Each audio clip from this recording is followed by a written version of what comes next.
Students, आज हम BSc second year में जो हमारा टॉपिक अभी चल रहा था, आपका टॉपिक था ग्रोथ रिंग, जिसमें हमने एनुअल रिंग भी बताया था और साथ साथ स्प्रिंग वुड और ऑटम वुड के बारे में भी आपको क्लियर कर दिया था। अब हम उसके आगे क्या पढ़ेंगे? डेंड्रो वृक्ष कालानुक्रम पढ़ेंगे। डेंड्रोक्रोनोलॉजी जिसे कहते हैं, एक बार आप वर्ड मीनिंग आप चाहें तो नोट कर लीजिए। डेंड्रोक्रोनोलॉजी जिसे कहते हैं, हिंदी में इसको हम वृक्ष कालानुक्रम कहते हैं। ये वृक्ष कालानुक्रम होता क्या है, तो ये मैं आपको बताऊंगी।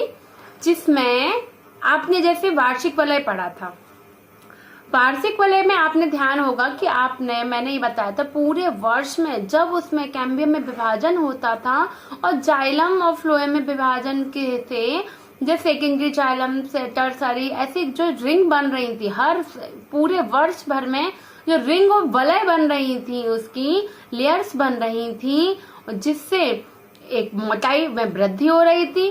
उसके साथ साथ उसकी वृक्ष की आयु भी बढ़ रही थी।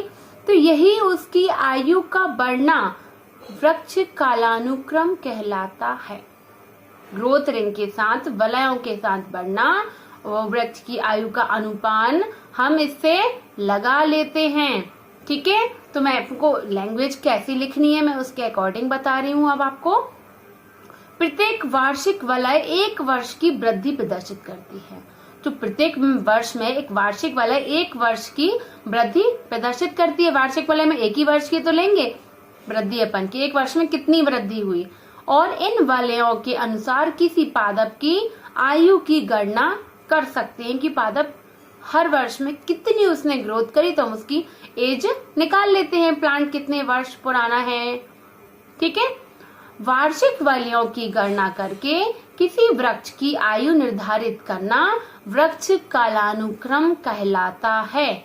आप नोट करना चाहें तो मैं एक बार दोबारा रिपीट कर देती हूँ। डेफिनेशन क्या है? वार्षिक वलयों की गणना करके किसी वृक्ष की आयु निर्धारित करना वृक्ष कालानुक्रम कहलाता है। जलाभाव के कारण वलयों की संख्या को गिन कर आयु का पता लगाना कठिन हो जाता है अगर जल की कमी रही तो। वृक्ष के सबसे पुराने भाग में वार्षिक वलयों की संख्या द्वारा वृक्ष की आयु का पता लगाया जा सकता है।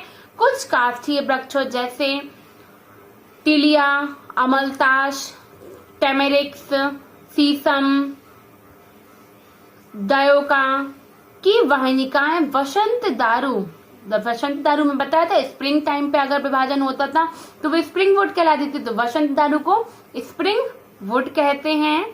स्प्रिंग वुड तथा शरद काष्ठ ऑटम वुड, ग्रीष्म समर वुड की सक्रिय वाहिनिकाएं बिखरी हुई पाई जाती हैं, क्योंकि आप पहचान लेते हैं, हमने बताया था कि छोटी सक्रिय बड़ी वाहिनिकाएं किसमें होती हैं, स्प्रिंग ऑटम में, है ना। तो इस प्रकार से हम उनको पहचान लेते हैं। इस प्रकार की काष्ठ वलय छिद्रमय पोरस कहलाती है, और आपको बताया था कि कुछ पोरस भी हो जाती है जिनमें छिद्र बन जाते हैं। जामुन, गुलाब, ये उसके एग्जाम्पल्स हैं। ठीक है, और साथ में जब इसमें नीम के जाइलम की वाहिनिकाएं लगभग समान रूप से संपूर्ण वसंत दारू, स्प्रिंग वुड तथा शरद वुड, ऑटम वुड में वितरित होते हैं। इस प्रकार का काष्ठ विसरित छिद्रमय काष्ठ कहलाता है। ठीक है, नीम का एग्जाम्पल दिया, ऑटम और स्प्रिंग वुड का उन्होंने, छिद्रमय विसरित काष्ठ कहलाता है। वर्धमान ऋतु के अंत में बनी काष्ठ में वाहिकाओं के अतिरिक्त अन्य अवयवों का काफी अनुपात होता है। वर्धमान ऋतु के अंत में बनी काष्ठ में वाहिकाओं के अतिरिक्त अन्य अवयवों का काफी अनुपात होता है। अतः यद्यपि संपूर्ण वर्ष की वार्षिक वलय की वाहिकाएं एक जैसी होती हैं, मतलब पूरे वर्ष की वाहिकाएं सारी वेसल्स एक ही समान हैं तो होती हैं, तथा समान रूप से वितरित होती हैं, एक वर्ष की उत्तम ग्रीष्मकाल तथा वसंत काष्ठ के बीच अंतर देखने को मिलता है, जो आने वाली सरल साल में वलय के रूप में दिखाई देती है। आने वाली साल में कैसे एक रिंग, एक वलय के रूप में दिखाई देती है। उष्णकटिबंधीय प्रदेशों में पाए जाने वाले वृक्षों में वार्षिक वलय अथवा वृद्धि वलय स्पष्ट दिखाई नहीं देती है।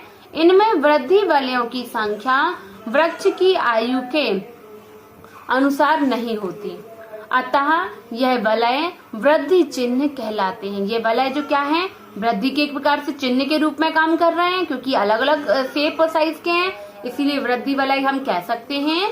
ये वलय चिन्ह वृद्धि चिन्ह कहलाते हैं। साल भर एक सा मौसम रहने के कारण गेरुआ पिन्नेटा के तने में इस प्रकार की वृद्धि चिन्ह भी नहीं पाए जाते। जब एक सा होगा पूरा मौसम तो एक सी ग्रोथ होगी, तो उससे पता भी नहीं चलेगा कौन सी है ना। तो वातावरणीय दशाओं में चढ़ाव उतार के फलस्वरूप वार्षिक वलयों की मोटाई बहुत प्रभावित रहती है। वैज्ञानिकों के अनुसार कम वर्षा के कारण